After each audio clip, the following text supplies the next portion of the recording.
আমরা পৃথিবীর বুকে এখন অহংকারের সাথে বলতে পারি, আমাদের একজন দেশনেত্রী বেগম খালেদা জিয়া ছিলেন, আমাদের অন্তরে আছেন।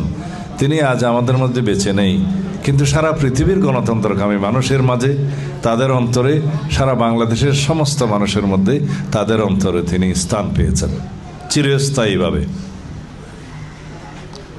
আমাদের একজন শহীদ রাষ্ট্রপতি জিয়াউর রহমান ছিলেন, আছেন আমাদের অন্তরে, যিনি বাংলাদেশের স্বাধীনতা ঘোষণা করেছিলেন, স্বাধীনতার জন্য যুদ্ধ করেছেন, স্বাধীনতা অর্জন করেছেন। যখনই এই দেশের স্বাধীনতা হুমকির মুখে পড়েছে, তিনি সেই স্বাধীনতা সার্বভৌমত্বকে রক্ষা করেছেন, উদ্ধার করেছেন। তিনি 1979 সালে বহুদলীয় গণতন্ত্রের প্রবর্তন করে এই দেশের মানুষের রাজনৈতিক অধিকার, গণতান্ত্রিক অধিকার প্রতিষ্ঠা করেছেন, আইনের শাসন প্রতিষ্ঠা করেছেন, বিচার বিভাগের স্বাধীনতা নিশ্চিত করেছেন, গণমাধ্যমের স্বাধীনতা নিশ্চিত করেছেন।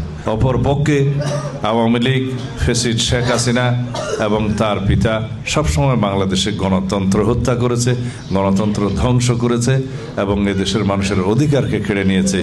একদলীয় শাসন ব্যবস্থা, এক ব্যক্তির স্বৈরতান্ত্রিক শাসন ব্যবস্থা প্রতিষ্ঠা করেছে। তিনি তত্ত্বাবধায়ক সরকার ব্যবস্থা, এই ফ্যাসিস্ট শেখ হাসিনা বাংলাদেশের সংবিধান থেকে বিলুপ্ত করে দীর্ঘ 15-16 বছর এই দেশে একনায়কতান্ত্রিক শাসন ব্যবস্থা চালু করেছিলেন।